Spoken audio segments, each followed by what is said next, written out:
لوگ آپ سے پوچھتے ہیں کہ کیا خیرات میں کتنا خرچہ کرے، آپ فرما دیں کہ جتنا ضرورت سے زائد ہو، جتنا پیسہ اپنے پاس ضرورت سے زیادہ ہے اتنا خرچہ کرے، یعنی مال تو خرچہ ہی کرنے کے واسطے جتنی اپنی ضرورت ہو اس کو موافق رکھ کر جو زیادہ ہو وہاں خرچہ کر دے۔ حضرت ابن عباس رضی اللہ عنہ فرماتے کہ اپنے اہل و عیال کے خرچے سے جزا جو بچے وفا ہے۔ حضرت ابو امام رضی اللہ عنہ حضور اقدس صلی اللہ علیہ وسلم کا ارشاد نقل کرتے ہیں کہ اے آدمی، جو تجھ سے زیادہ ہے اس کو تو خرچہ کر دے، یہ بہتر ہے تیرے لیے، اور تو اس کو روک کر رکھے یہ تیرے لیے برا ہے، اور باقیہ ضرورت پر کوئی ملامت نہیں۔ اور خرچہ کرنے میں ان لوگوں سے ابتدا کی جو تیرے عیال میں ہے، اور ان کا ہاتھ یعنی دینے والا ہاتھ بہتر ہے اس ہاتھ سے جو نیچے ہو یعنی لینے کے لیے پھیلا ہوا ہے۔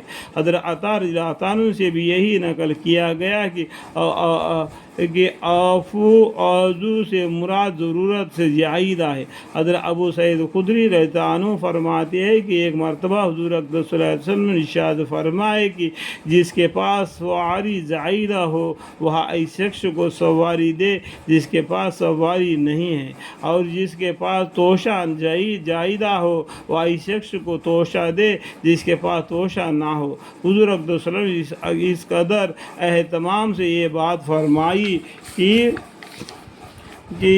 ہمیں ایک گمان ہونے لگا کہ کسی شخص کو آپ نے کسی ایسے مال میں حق ہی نہیں ہے جو اس کی ضرورت سے زائدہ ہو۔ اور کمال کی وجہ ہے بھی یہی کہ آدمی کے اونچی واقع ضرورت سے زائدہ چیزیں ہے وہ خرچہ ہی کرنے کے واسطے ہے، جمع کر کے رکھنے کے واسطے نہیں ہے۔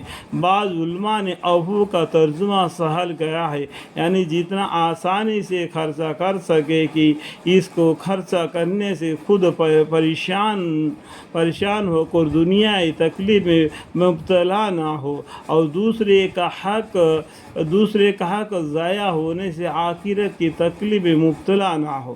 حضرت ابن عباس رضی اللہ عنہ سے نقل کیا گیا کہ بعض آدمی اس طرح صدقہ کرتے تھے کہ اپنے کھانے کو بھی ان کے پاس نہ رہتا تھا، حتیٰ کہ دوسرے لوگوں کو ان پر صدقہ کرنے کے نوبت آ جاتی تھی۔ اس پر یہ آیت نازل ہوئی۔ حضرت ابو سعید خدری رضی اللہ عنہ فرماتے ہیں کہ ایک شخص مسجد میں تشریف لائے، حضور اقدس صلی اللہ علیہ وسلم ان کو حالت دیکھ کر لوگوں سے کپڑا خیرات کرنے کو ارشاد فرمائے۔ بہت سے کپڑے چندہ میں جمع ہو گئے۔